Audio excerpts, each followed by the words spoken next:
take a look at it and you say, all right, well, can they do this? But the one thing I know, every year I love the SEC championship game. Like this year, we're going to get a pretty good treat in the Big Ten because you have Indiana and Ohio State. But every single year, it's never like I don't have to watch that. Because the reason I bring that up is there's a game that's going to be on 8 o'clock that probably should just be played at midnight or 1 a.m.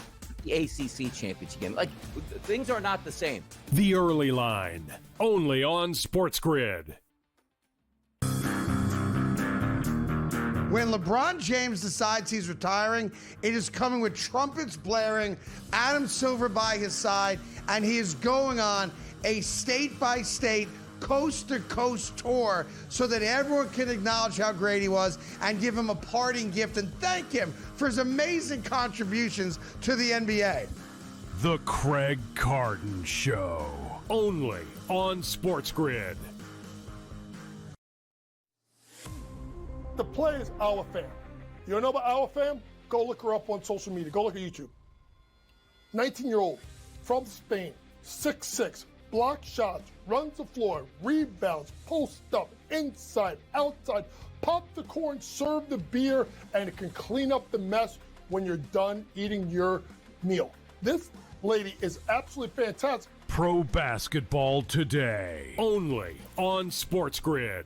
Football contest season is back, and so is the Las Vegas Football Contest Show. Season 2, the sharpest football contest show in the land. Focusing on all 3 Circus Sports contests and the Westgate Superbook Super Contest, we handicap the games and release our contest picks every week of the season. Featuring Super Contest champions Brady Cannon, James Salinas, and former NFL player Mike Pritchard, all team will have you prepared this season like none other. Check us out every weekend right here on SportsGrid.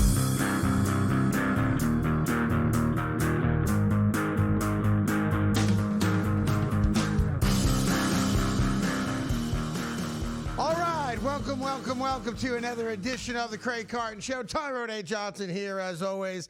I'm admittedly a tad distracted this morning, not for the reason many of you might be tuning in for. No, not at all. Okay. I'm distracted because I have, I'm an addict. People know that, compulsive gambling, but I believe I have a new addiction.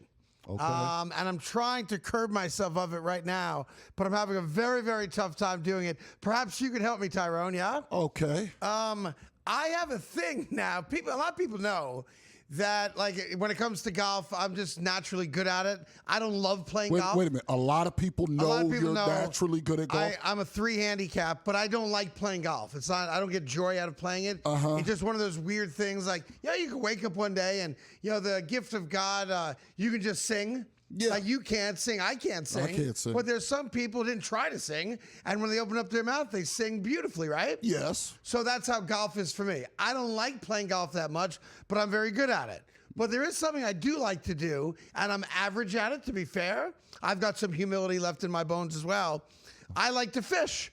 I love fishing. I can fish all day, every day. Okay. Because I like the loner aspect of it, okay? But I've got a thing now on X or Twitter.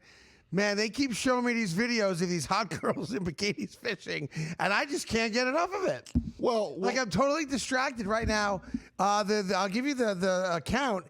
Fishing Niche, Niche. Fishing Niche is a must follow for me. It's just hot girls that fish, and they're really good at it. Yeah. And I'm completely distracted. Like, I got a lot of sports stuff to get to with you. Now, this particular one. Yeah, you see the girl in the hat? Yeah. Yeah, the girl in the hat, she's got the bikini on, she's got a little top on. Now, they also have some fellas on the site. You just blow right past I don't see any fella. The one I'm looking at is just the one gal who seems a little bored. She's got a fish on the line, but she's letting the fish run out a little bit. Like, I had a whole show planned today, and then I got my latest episode of Fishing Niche, and I'm done. Like, I need a nap. Shut it down? I need a cigarette, nap. like, what's going on? Yeah, so if you don't mind sending me more videos of hot girls fishing, I'm your huckleberry on that faux show.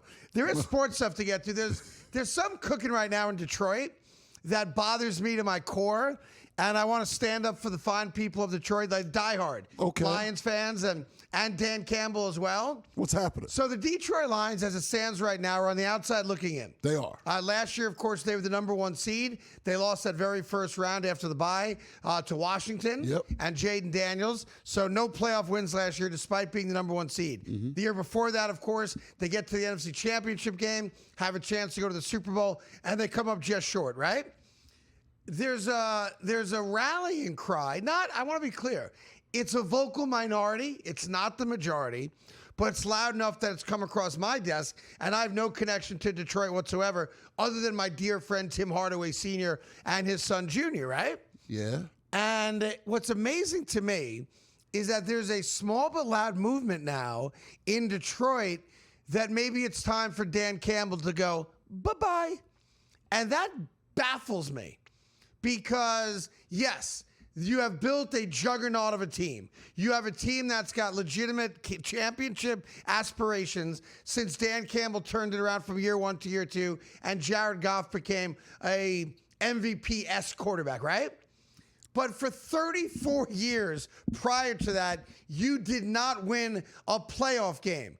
You were literally the most embarrassing franchise in the NFL that never had a chance in September to dream the impossible dream. Now, to be fair, Dan Campbell has come up short.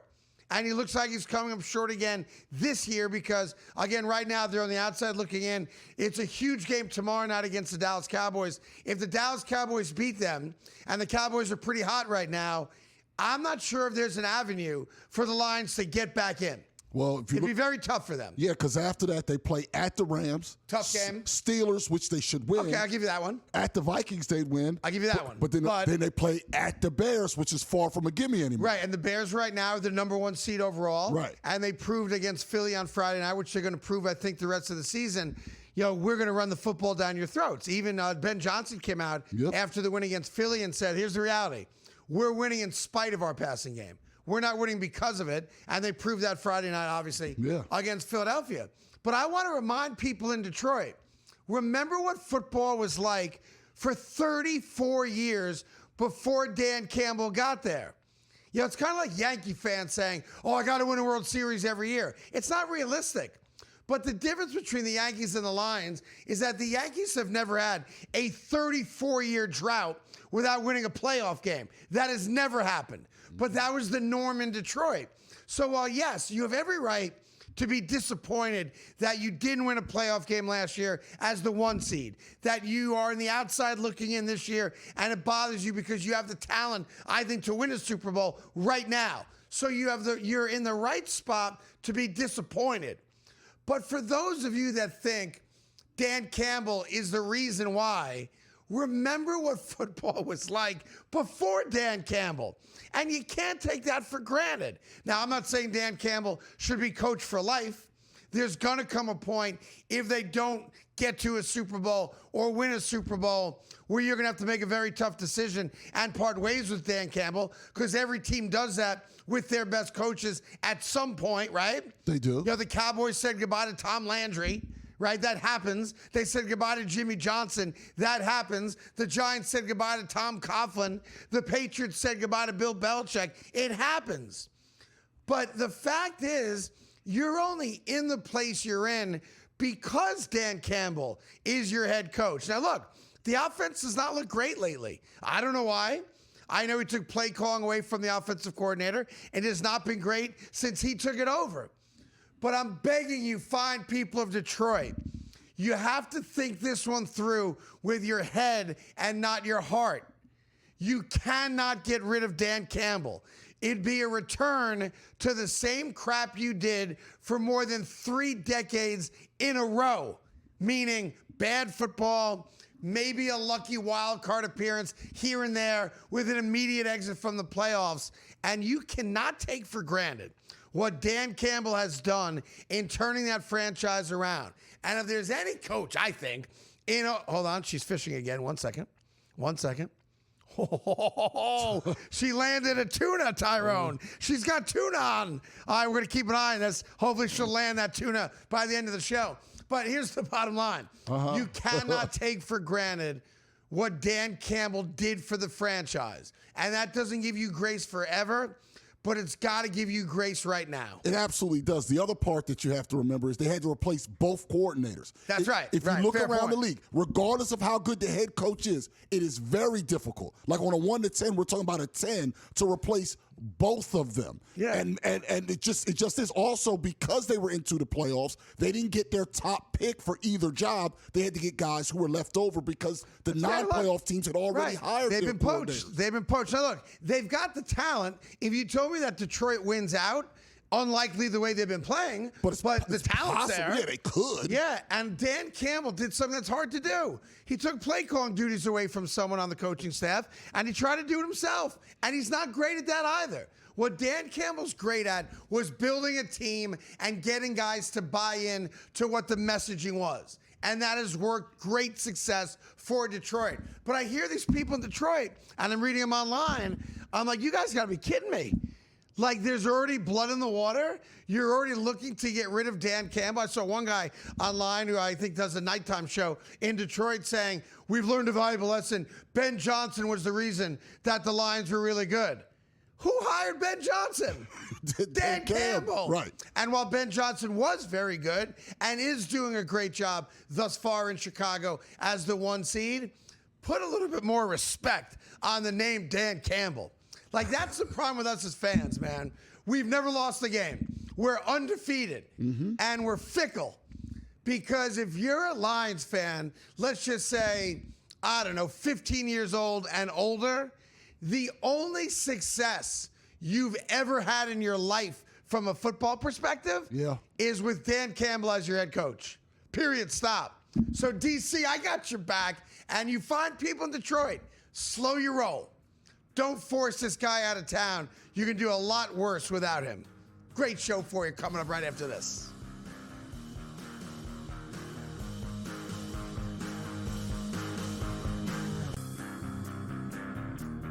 When LeBron James decides he's retiring, it is coming with trumpets blaring, Adam Silver by his side, and he is going on a state-by-state, coast-to-coast tour so that everyone can acknowledge how great he was and give him a parting gift and thank him for his amazing contributions to the NBA.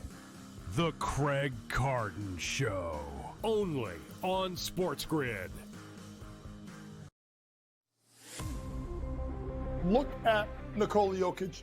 He had kind of gotten himself off to a slow start at the beginning of the year, but that was partially because of that 50-point game that Aaron Gordon had, or it was the Jamal Murray had a big game. But these last 6 or 7 games, he's been putting up video game stats. His 62.8% from the floor would be the best in, I think, 3 or 4 years. Pro basketball today, only on SportsGrid.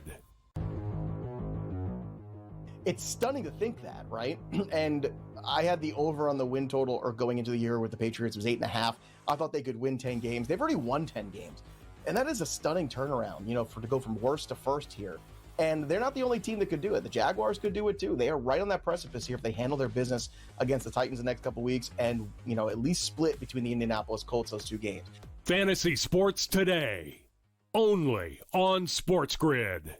Football contest season is back, and so is the Las Vegas Football Contest Show. Season 2, the sharpest football contest show in the land. Focusing on all 3 Circus Sports contests and the Westgate Superbook Super Contest, we handicap the games and release our contest picks every week of the season. Featuring Super Contest champions Brady Cannon, James Salinas, and former NFL player Mike Pritchard, all team will have you prepared this season like none other. Check us out every weekend right here on SportsGrid.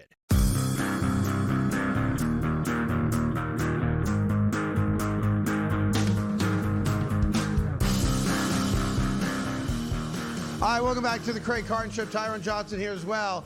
Bad news in Cleveland. Woo-hoo-hoo. For all you Shedeur Sanders fans. Oh, this is going to be, I'm here for all the smoke on this one, because those of you that have played the race card when it comes to Shedeur Sanders, you're about out of ammunition, my friends, because big report in Cleveland today, directly from the Cleveland Browns, is that Deshaun Watson has been cleared to resume practice now after the double Achilles heel injury. He hurt it once and he re-injured it during a rehab, which is why he's been out so long. And as you all know, he is under contract for a lot of money still with the Cleveland Browns. Matter of fact, I think it's $46 million a year. If I'm not mistaken, the cap hit next year is $80 million. So you can't get rid of him next year. After that, there's some voidable years that would be less of a hit on the cap. Technically ends after next year. Yeah, so what are you going to say, Shedeur Sanders fans, when the Cleveland Browns announce, I don't know, let's say a week from now, after a full week and a half, 2 weeks of practice, that we are bringing back Deshaun Watson as our starting quarterback? Because we got to see if D-Dub can play. I think you got to slow down. Well, hold on a second. I think you got to slow down. I got a veteran quarterback who in his prime was as good as anybody in the league. He has been a long way from that since he came to Cleveland. Obviously, the injuries, obviously all the massage stuff. But no one's going to argue with me that Deshaun Watson today is a better quarterback than Dylan Gabriel and Shedeur Sanders. No, I argue with that today. Lose that what does he have? You have not seen him. You saw he stunk before. Now, after 2 Achilles, you know right now he can play at all? 100%. No way. Today, when he rolls out of bed, he's a better quarterback than they have on the roster. No, I'll be clear about it. I'm not making that just on one leg thing. On one leg? That is a Shedeur thing, a Zappy thing, and a Gabriel thing. There is no debating that Deshaun Watson today is the best quarterback in Cleveland, Ohio. Okay. But here's my question for you, Shedeur supporters. When Kevin Stefanski announces next Monday, after another Browns loss and another, at best, average performance, and that'd be an upgrade by Shedeur Sanders, that Deshaun Watson is the starting quarterback of the Browns the rest of the season, I want to play the game, Tyrone. I want to know what's the excuse going to be. Well, you can't point to race, because if they go with another black guy, it can't be a black thing. Well, so I'm asking. To me, the more interesting one will be the other side, because there is a large group of white people that don't like him just because he's black. Okay. Okay, where are they going to place their hate if Deshaun Watson starts? That to me is far more interesting. What's that far more interesting to me? I think those white people that don't like Shedeur have no problem at all with Deshaun Watson being the quarterback. But no. Here's the thing. One, I think they're going to beat the Titans, but separate from they should beat the Titans, but this game has like 7-6 written all over it. It very well could. Be fair. It very well could. Are we? I don't know how you're so sure of this, Craig, and I respect a bold opinion. This dude is on one leg. Yeah. Deshaun Watson's on one leg. But he's been cleared to practice, meaning they've seen him jog. He's probably run. He's probably cutting. He's doing whatever they ask him to do. They're cleared to now. He can now do that stuff, and we'll see if he can jog. Yeah, we'll see if he can do those things. This will be an interesting week then, because let's assume Deshaun Watson gets through whatever they need him to get through to be greenlit to play an NFL football game. Right. I'm with you, okay? And let's just say, for the sake of the conversation, that you agree with me that if he is healthy enough to play, he's clearly their best quarterback, okay? Okay. Let's just agree on that. No, if he's healthy, sure. Okay, if he's healthy, he's their best quarterback. Well, Kevin Stefanski is going to play their best quarterback among all the guys that are healthy, right? Probably. So here's my question. If you were going to, kind of rub your crystal balls right now and predict the future. That's what I call them. When the Shedeur Sanders supporters get wind that the Browns are going with Deshaun Watson over Shedeur, let's just play it out.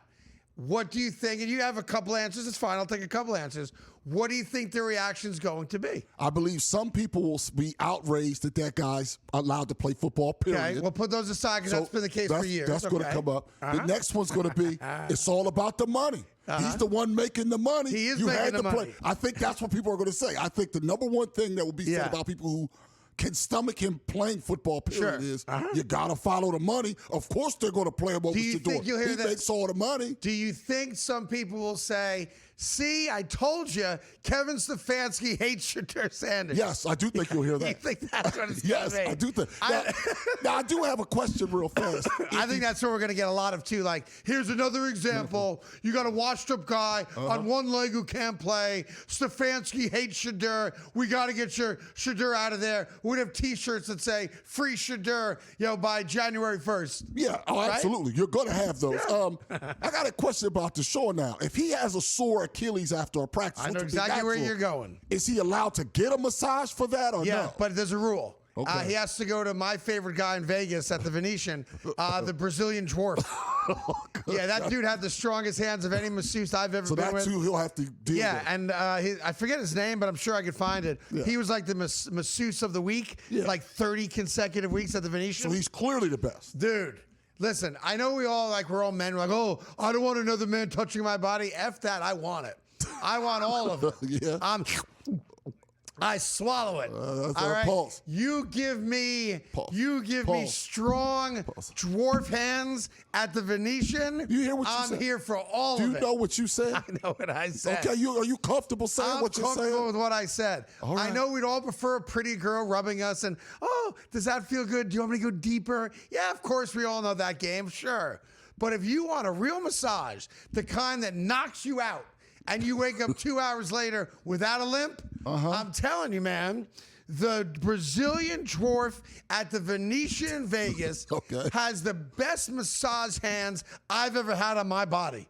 All right. And I've had them all on my body. You've had them all. Yes, I have. I've had forehand massages. I've had Jamaican breast massages. Jamaican breast massage. You ever have that? No. So if you go to Negril, which is a resort, a part of Jamaica, right?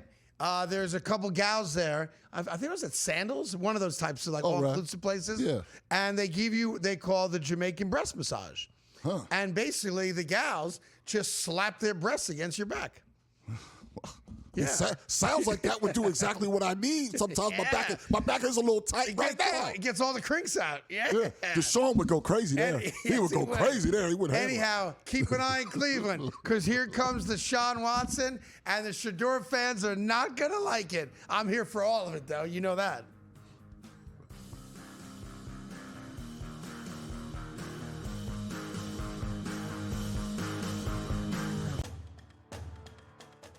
They have a bigger talent pool potentially, and they're going to give them anything it takes to potentially get this team back to a national championship. And if you want to set a legacy, you could maybe have one good year at Ole Miss and maybe potentially, 5 or 6 9-3 campaigns, but you're not going to make the playoff each and every season, or at least that's the mindset. You have a better path at LSU or a bigger school. SportsGrid's College Football Today. Now you're a 1 o'clock guy again, huh? Well, I didn't know I have to appease you. What do you mean appease me? I'm trying to get a read on you. Well, that's it. I don't want you to get a read. I said. Okay. What are you? You're on me like flies on rice. Well, I once watched you destroy an NFL team's season because you zagged so hard in the Best Bet segment. Pro Football Today, only on SportsGrid.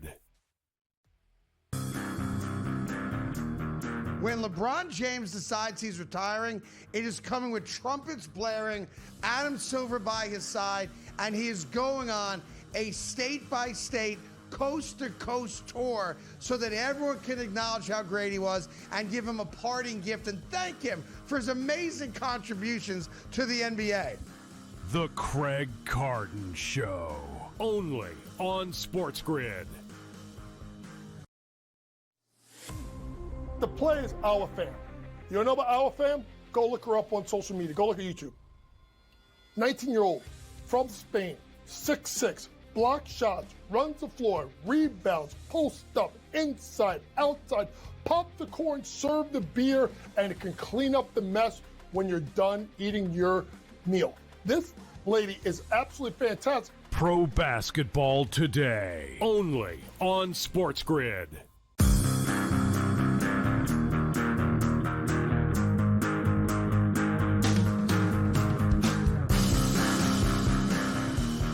All right, welcome back to the Craig Carton Show. Tyrone A. Johnson here. As always, great to have you here.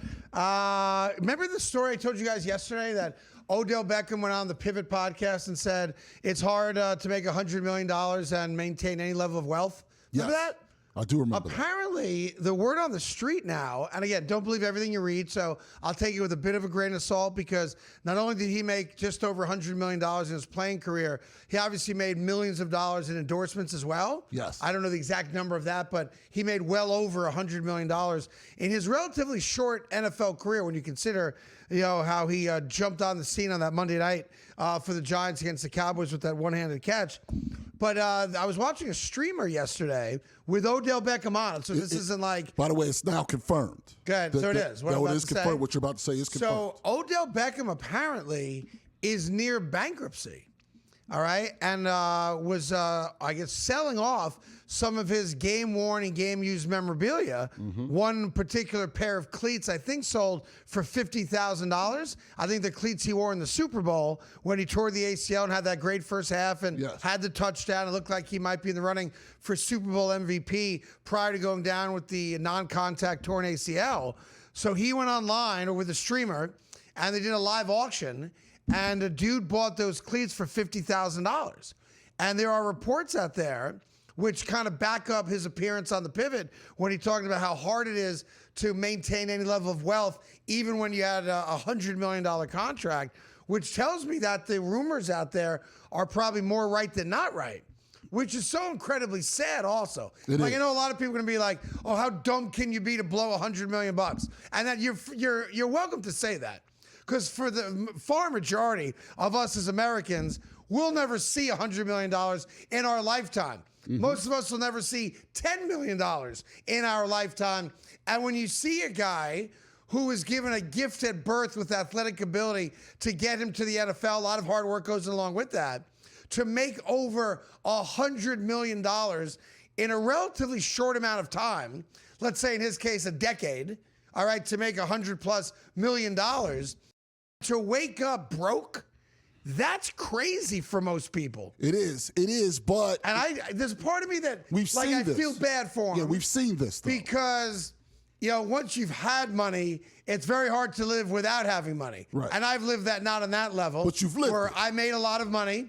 I filed bankruptcy.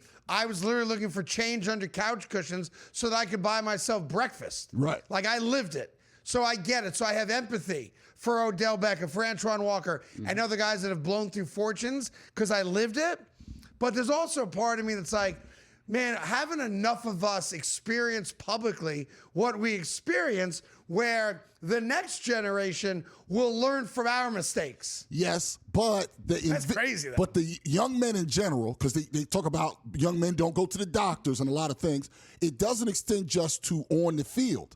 These guys also think they're invincible off the field. Sure. He believed that he was going to come back from these injuries, get back to the level of play that he was at, and make a bunch more money. And it didn't happen. I think his last year for the Dolphins, he made just over $1 million. Right. And he was the guy that was, for a small period of time, not even arguably, the best wide receiver in the sport. It was a 3-year span where he was a 1,300+ yard guy every year. So it's just, and here's the reality, because I can hear it, not that the guys downstairs are saying it, but I know how they think and feel, and maybe they represent more of America than you and I do. There's a sense of almost gloating from some people, like rooting for his demise, wanting to watch him suffer, like get joy out of the fact that he blew $100 million. Yeah. Now, I'm not that guy because, again, I didn't blow $100 million, but I blew what I had, and it's all relative to what you have. Yeah, it's always relative. But, there's also an aspect of it, they always say, be careful who you step on your way up. Because those are the people that are there on your way down, too, right? Yep. And if you act like an arrogant a-hole, I'm not saying Odell did, or you turn people off, throughout your career based on, the way your personality, your behavior, that kind of stuff, don't expect people to feel sorry for you when you hit rock bottom again. Because Odell Beckham was a lunatic for a couple of years early on in the NFL with all the sideline nonsense, right? Yeah. And then the nonsense in Cleveland where he accused Baker Mayfield of being a racist, and that's why he didn't throw him the football. When Baker might be the most beloved white player in the league and at college and is well accepted regardless of race, right? So Odell's had his moments too. He did. That doesn't mean you root for his demise.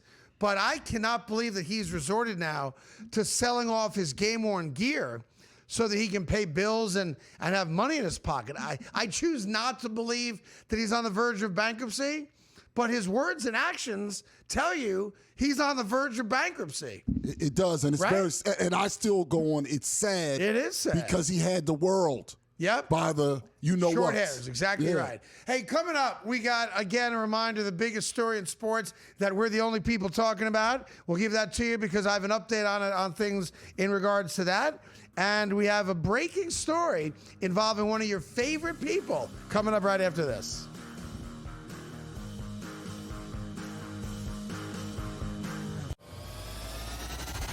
Now you're a 1 o'clock guy again, huh? Well, I didn't know I have to appease you. What do you mean appease me? I'm trying to get a read on you. Well, I don't. That's it. I don't want you to get a read. I think. Okay. What are you? You're on me like flies on rice. Well, I once watched you destroy an NFL team's season because you zagged so hard in the Best Bet segment. Pro Football Today, only on SportsGrid. Look at Nikola Jokic. He had kind of gotten himself off to a slow start at the beginning of the year, but that was partially because of that 50-point game that Aaron Gordon had, or it was Jamal Murray had a big game. But these last 6 or 7 games, he's been putting up video game stats. His 62.8% from the floor would be the best in, I think, 3 or 4 years. Pro Basketball Today, only on SportsGrid.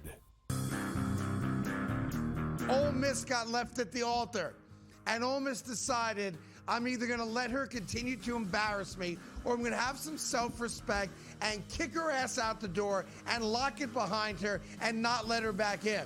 And that, for me, is the right thing to do. Lane Kiffin had the right to leave. Yep. He chose to leave. I wish you the best of luck. Not really. The Craig Carton Show, only on SportsGrid. It's stunning to think that, right? And I had the over on the win total, or going into the year with the Patriots, it was 8.5. I thought they could win 10 games. They've already won 10 games. And that is a stunning turnaround, to go from worst to first here. And they're not the only team that could do it. The Jaguars could do it too. They are right on that precipice here if they handle their business against the Titans the next couple weeks and, at least split between the Indianapolis Colts those 2 games. Fantasy Sports Today, only on SportsGrid.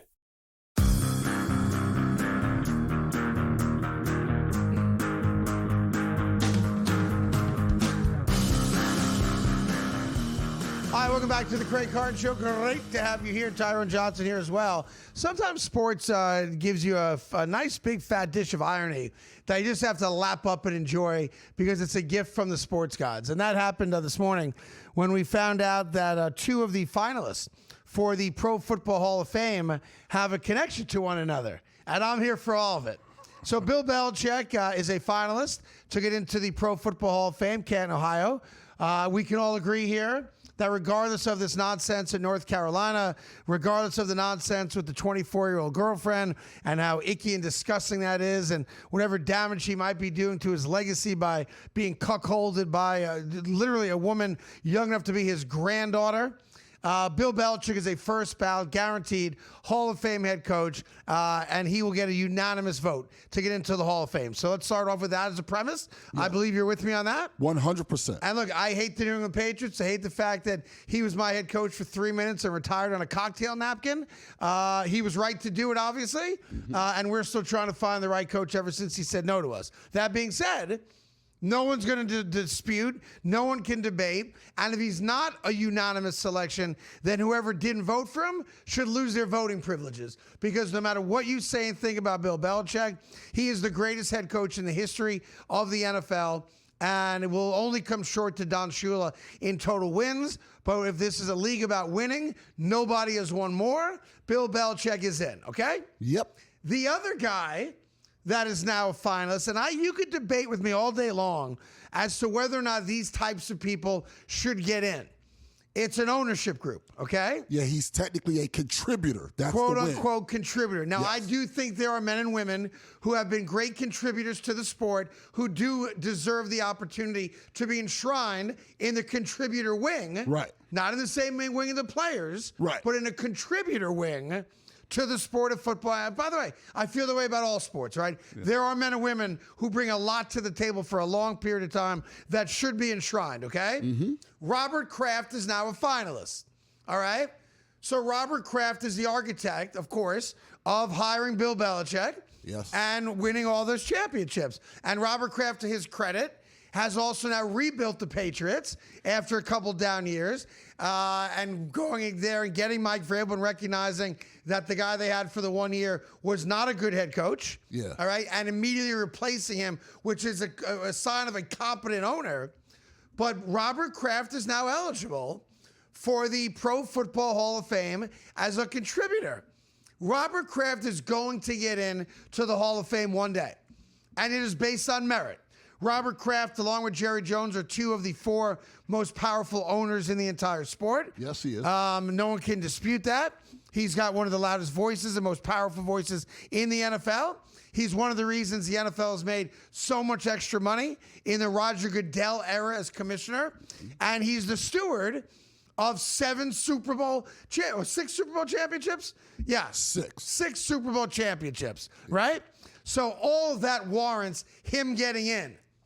But we also know right now in the moment that there is some blood in the water when it comes to the relationship between Robert Kraft here and Bill Belichick here. Yes, for so sure. much so that Bill Belichick, as you know, did not want to allow the Patriots to see any scouting film on any of their upcoming graduates, because he has been told that he's no longer welcome at the Patriot facility or something along those lines, right? Yes, something that ends up hurting North Carolina players over a petty reason. Right, and he doesn't want Patriot scouts coming to North Carolina games. Right. He won't give them press passes, and it's like a war right now.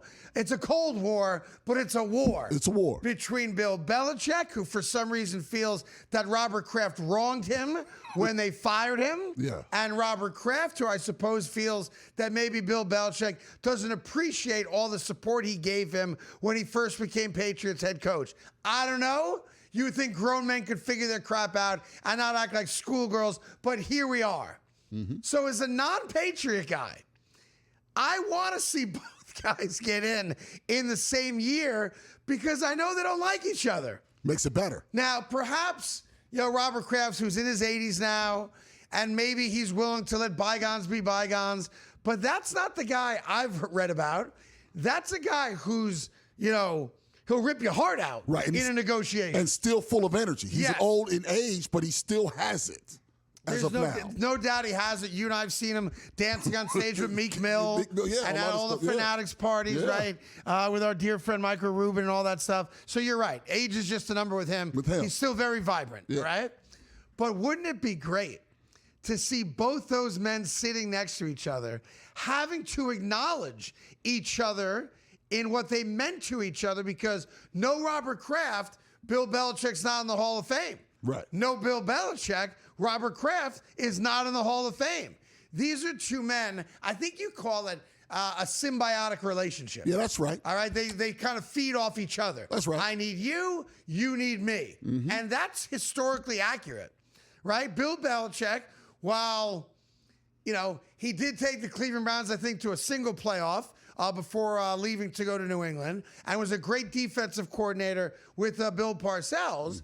His legacy is New England. Of course. Robert Kraft, who kind of stole the franchise from the razor blade guy, the Norelco guy, whatever it was. Gillette. Whatever it was, right? And did it in a really kind of fishy manner because he owned the land the stadium was on, and then he wasn't going to lease the land to the owner, and then he stole it when, I think his name was Victor Cayenne, was going bankrupt, had like a sweetheart deal. All right, that's all good. But he would have presided over bad football if not for Bill Belichick. He also snaked Jeff Lurie, who ended up buying the Eagles. He tried to buy the Patriots first, and Kraft came behind him. With a little got him out of there. So, but all good. That's what happens. Doing what you got to do at that level, right? So, how great would it be if those two guys have to be next to each other and in front of one another, acknowledge that if not for that guy, I'm not standing here. Now, I remember watching the Tom Brady roast, and I remember watching how awkward it was when Belichick performed at the roast, and then everybody took shots at Belichick for the obvious, joke with the 20-year-old girlfriend, all that stuff, right? This would be daggers 5 times as long. And yet, when you give the Hall of Fame speech, it's always it's supposed to be about all the people in your life that help get you to this status. And Bill Belichick cannot go out there and not graciously thank Robert Kraft for the opportunity. And Robert Kraft cannot go up there and not be gracious about Bill Belichick bringing him, 6 world titles. And then here's the final question I have for you, okay? They both can't pick the same person to introduce them. Right, because it could be Brady for both. Brady's the obvious one. Could be. Like, no Brady, no Belichick. Right. No Brady, no Kraft.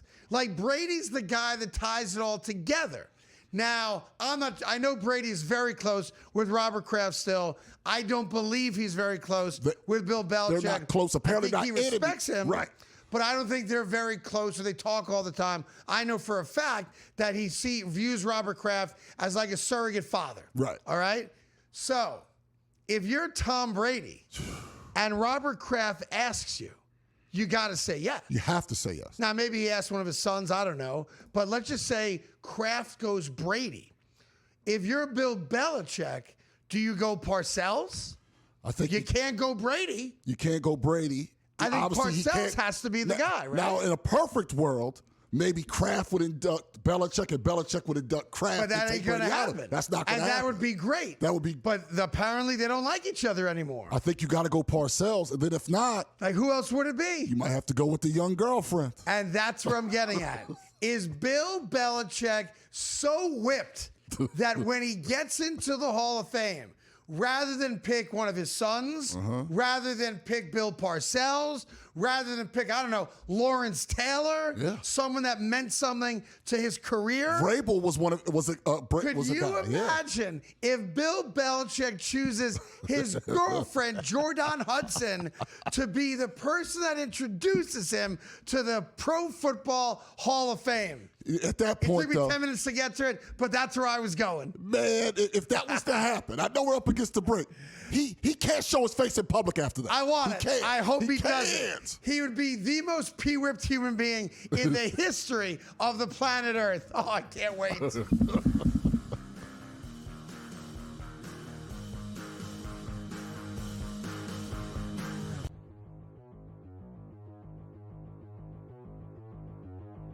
Let's play our game of buy or sell. Let's get to the quarterbacks for next year. Mac Jones will be an NFL starter to begin next season. He's looked great. Brock Purdy has not. Buy or sell? You look through the NFL here. Miami, Jets, Cleveland, Raiders. I'm just going Arizona, by division. Minnesota. Arizona, definitely. Minnesota. Definitely. Raiders. I mentioned Can the Raiders. you just say buy and move on, please, to the next question? Because it's a buy. Yeah. Okay. It's a buy. It is a buy. He's right. He'll definitely be starting for somebody there, right? He has had a nice season. He'll start for somebody. Jets. Buy. Gardner Minshew was a starter in the NFL year after year for the next guy in waiting. I mean, this keeps happening. You think that Mac Jones is not going to be a buy? All right. Daniel Jones will finish the season as a better fantasy quarterback than Justin Herbert of the Chargers. Both players, George, have slipped quite a bit in November here. Broken fibula. No, he's not going to finish better than Justin Herbert. I don't know if he's going to finish the season. You got to think if they were playing better, maybe he was sitting out a week or two. But they've been struggling, trying to win that division. Big games now against Houston, that they're sort of pushing him in there. No. I know the offensive line for the Chargers is horrific. I get it. But no, I'll say Justin plays a little bit better. I'm buying it. I don't like what I see with the Chargers at all. Can't run, can't throw, can't play defense. Feels like Harbaugh's getting a little desperate. Broken fibula. It's not a tibula. It's a fibula. It's okay. It's okay. Oh, fine. I don't know that to be true. Okay. It just sounded good. Fantasy Sports Today. Friday, starting at 3 p.m. Only on SportsGrid.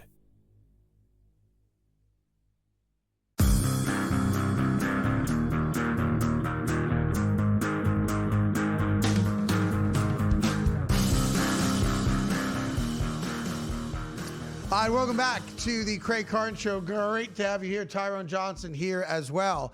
We got our Power 5 coming up. We do it every Wednesday.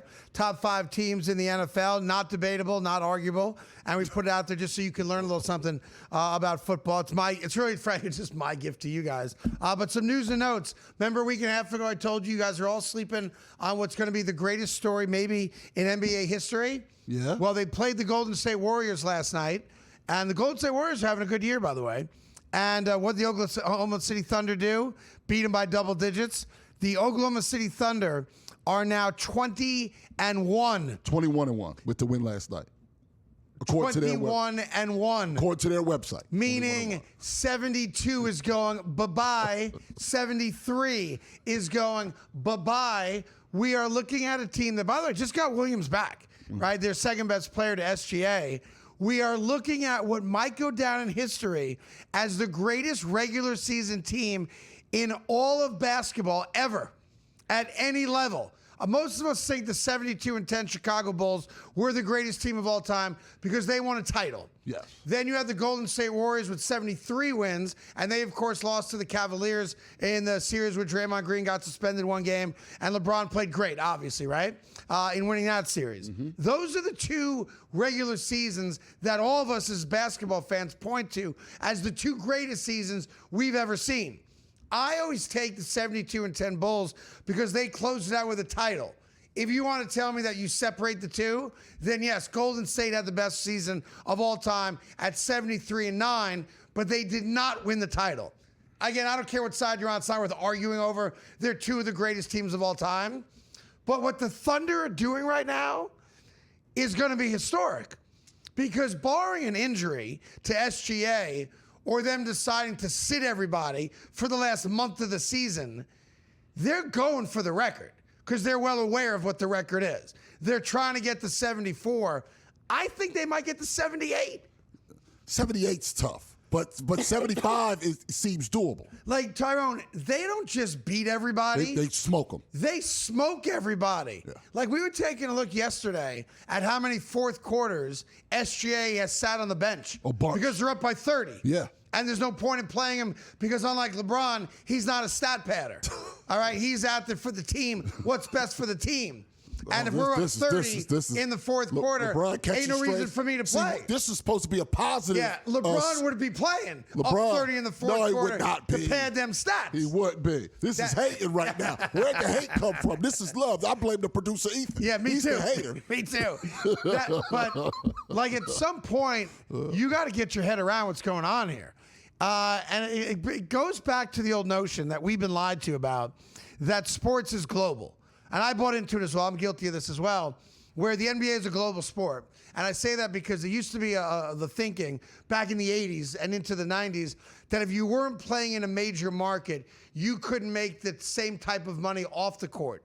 And I believe that. You know, Knicks, Bulls, Lakers, yeah, those teams, their part's players still true locally. Yeah. Their players did better, right? Yeah. Like Fifth Avenue went and found major market talent. And I was like, no. Like Jokic is a star globally. Yeah, right? he is. Luke is a global star. Yeah. You know, NBA players are global stars. You don't have to live in New York City to get a Fifth Avenue deal. And there's tons of examples of that, right? Russell Westbrook might be the best example of that, right? But I'm watching this Oklahoma City team play, and they're blowing everybody out. Like, these games aren't competitive at any level outside of the opener against Houston, which went to double overtime. They're just smoking everybody, right? And yet, they're not on TV every day. You don't hear about them. No, you need League Pass to see all the games. Yeah. They're not on, you know, all the sports talk shows, you know, on ESPN or FS1 or the other ones, right? Right. It's like it's an afterthought unless they play against Steph Curry or they come to New York and beat the Knicks at the Garden or play LeBron and that kind of thing. And maybe I'm starting to say to myself, maybe there is something to it. There is. Like, could you imagine right now if the LeBron James, Luka Doncic Lakers Are you kidding me? were 21-1? Forget about it. Could you imagine if the Knicks, I don't care who's playing for them, the Knicks, absolutely. if the Knicks were 21-1, forget about it. It would be every single day beating over our heads that we are witnessing something we've never seen before with Magic, with Bird, with Michael, with Dominique Wilkins. You'll pick your favorite great player, right? If it was Chicago, they say, are these guys better than the Bulls, better than the Jordan Bulls? I'm telling you now, if you like basketball, figure out a way to watch the Oklahoma City Thunder because they're beating everybody by double digits every single night. And let's be honest about it. There's one legitimate household name. Yep. As great as Williams is, not a household and the name. other role and players Chet they have, and those guys, not yet. There's one dude, name. Yep. and he ain't 6'7". No. He ain't 6'9". Nope. He's a guard. He's as tall as me. He's a little taller than you, but yeah, I get a little bit taller. I went to the doctor, so I shrunk a half an inch. Well, it happens with age, unfortunately. Yeah, I'm just glad it was that inch and not a different one. They didn't measure the other one. They didn't measure the other one. I was hoping they'd measure it. They don't measure it, though. Yeah. There's one question. I was lonely yesterday. There is one question. I go, Doc, you want to measure it again? He goes, we already got your height. Nah. I go, not the height. I want the width. Yeah. Real quick, there's one thing. There's one other team that's in the mix of all time, the 71-72 Lakers. They won 69 games. But the most important thing, they still hold the record. 33 straight wins. Could OKC touch that? What's okay? I forget where their loss was. How many straight wins they have now? 18? I think they have like 18 Something straight. like Can that, they get to so 34? would be the break new record? Yes, that team, by the way, was 69-13, won the title. Yeah, Wilt and that's not Chamberlain, even modern era basketball. Right, Gail Goodrich, Jerry West, the logo, but they won 33 straight games, and that record has now been held for over 50 years. Yeah, look, Jordan didn't do it, right? LeBron didn't do it. No one did. No one did. Magic didn't do it. No. All right, so just Bird. keep an eye on the Thunder. It'd be interesting if they get to into the high 20s, And and then we then start to maybe it think about, becomes can they break that record? more of a daily story. Pittsburgh Steelers season on the brink right now, and for the first time in 20 years, Mike Tomlin's job security seems like it's in question. Yep. But I don't blame Mike Tomlin. I blame Aaron Rodgers. Like, Mike Tomlin's never had a losing record. And the idea was, well, go get him Aaron Rodgers, and he'll be better than 9-8, maybe win 11 or 12 games, win the division, and maybe advance in the postseason for the first time in over a decade. And wouldn't it be somehow poetic if Mike Tomlin does get fired? And look, Mike Tomlin gets a job in a hot minute because he's that good a coach. Yep. But how weird would it be if you could look back and blame Aaron Rodgers for getting Mike Tomlin fired from a job in which he's never had a losing record? Wow. That would be apropos of the end of Aaron Rodgers' career.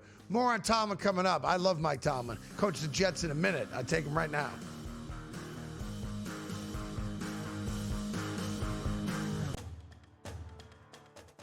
They have a bigger talent pool potentially, and they're going to give them anything it takes to potentially get this team back to a national championship. And if you want to set a legacy, you could maybe have one good year at Ole Miss and maybe potentially, 5 or 6 9-3 campaigns, but you're not going to make the playoff each and every season, or at least that's the mindset.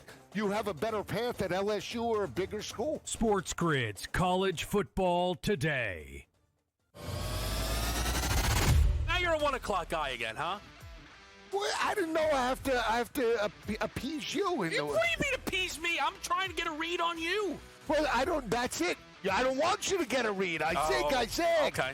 What are you? You're on me like flies on rice. Well, I once watched you destroy an NFL team's season because you zagged so hard in the best bet segment. Pro Football Today, only on SportsGrid.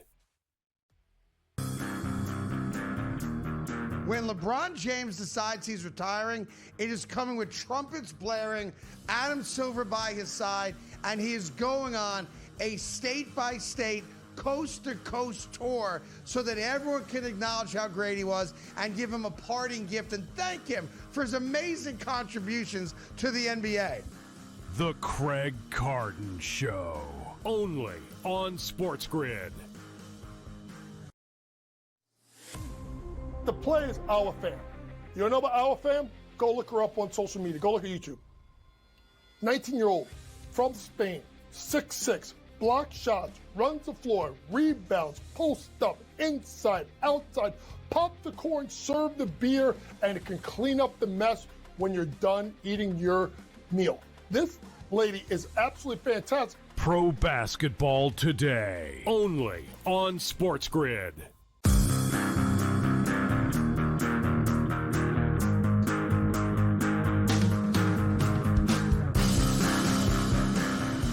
All right, welcome back to the Craig Carton Show. By the way, she has caught the fish. She has. If you're going back to the start of the show, Hot Girls Fishing, and they're eating it right there on the boat. Yeah, have you ever done that? Went out like tuna fishing and eaten a tuna heart while it's still beating? I have not. Yeah, it's pretty manly. I'm not. I don't want to be the first black man to die from a shark attack. That's too heavy. Say a shark and tuna. Man, them tunas are big. They pull you right in the water, and then that's it for me. The sharks eat the tuna. They eat me. Time's up now for your weekly Power 5. These are the 5. 1, 2, 3, 4, 5 best teams in the NFL. Changes every week based on performance. And tomorrow night, by the way, huge game. Detroit and Dallas will be all over that game. Tyrone's got to pick on that game tomorrow, okay? Here we go.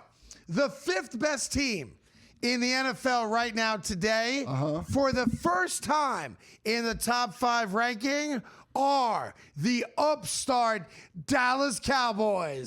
Woo! Not even a playoff team. You got them 5th in the whole league. They are currently not a playoff team, but they are over 500. They did beat Kansas City. They did beat Philadelphia. They did. And they're hotter than a pistol right now. Nobody wants any smoke from the 6-5-1 Dallas Cowboys, currently in 9th place. Before you move on, the Chiefs-Cowboys game on Thanksgiving drew 57.2 million viewers. Yes. The most watched regular season game in NFL history. And the Cowboys got all the calls like they were the 90s Cowboys. They sure did. But yeah, the previous record was 42.1 million, 57.2 million to destroy the record. You've got America's team and the team the NFL forces down our throats. Sunday night again this week. Right. I mean, all they do is play at nighttime. All right, so the Dallas Cowboys are the 5th best team in all football, and they are going to be in the postseason. They might even win the NFC East. That's on the table right now. All right, let's go. The 4th best team in the NFL right now is the number 1 seed in the NFC. 9-3 just beat your Eagles on Friday night after Thanksgiving. The Chicago Bears and Ben Johnson, that running game is awesome. The line's playing great. Caleb is not, but the defense is playing good football too. Can't argue with this one. Can't argue with this. Look at that. No, I can't argue with it. All right, I like it. Yeah. The 3rd best team in the NFL, you're going to find this objectionable, of course, is another team on the outside looking in if it ended today, but nobody wants the smoke of the Houston Texans. Now, see, this is another one. Now, they shouldn't be 3rd. They should probably be 5th, Cowboys off, but they deserve to be on the list. They're scary right now, and everybody has to play them is in a lot of trouble. They are 7-5. They have Kansas City at Kansas City. And here's the rub on that game. Sunday night. If the Texans win that game, it knocks the Chiefs out of the playoffs. Absolutely. They will not be able to recover. Done. They'll be done. All right, and I will dance a little Irish jig in my house if and when that happens. Texans defense is the best defense in football. C.J. Stroud is back. Not playing great, but C.J. Stroud's only 2 games back from the concussion. Yeah. And the Houston Texans right now are one of the hotter teams. Plus, they're 4-1 in that division. The Texans are getting in, and the Texans might make the run. Yeah, and they get the tiebreakers to that point because of that good division record. I'm telling you, that guy, DeMeco Ryans, a real coach. No doubt about it. That's a real coach. Great yeah, coach. that's a real coach. All right, so the Texans are 3rd. All right, the 2nd best team right now in the NFL doesn't get any national love at all, and I understand why. It's because of where they're located and because of who their quarterback is. But you cannot sleep on the Seattle Seahawks and Mike McDonald, the head coach, and what Sam Darnold is doing. Had one terrible game. The rest of the year has been really, really good. Still boggles my mind that Minnesota let him walk for J.J. McCarthy. Idiotic. But Sam Darnold and Seattle, they've got the defense. They have arguably the best wide receiver in football in Jackson Smith-Njigba. They can run the ball with K9. And they are a very good team and a very tough out. The last game of the year for them, the rematch against San Francisco, is going to have a lot to say about where they get seeded in the postseason. Yeah, absolutely. Can't argue with this one. You can make an argument for first, and another thing where the producer Ethan was wrong and I was right. Yes, that's right, which is typical on the show. Because I which talked is why about he produces and doesn't host. Right, he was judging me when I said Seattle was good. You remember, Craig? I do remember that. Yeah, you remember. Yep, you were on Seattle from week 3. I was on them week 1, but it's another story. All right, number 1. All right, the number 1 team right now in the NFL.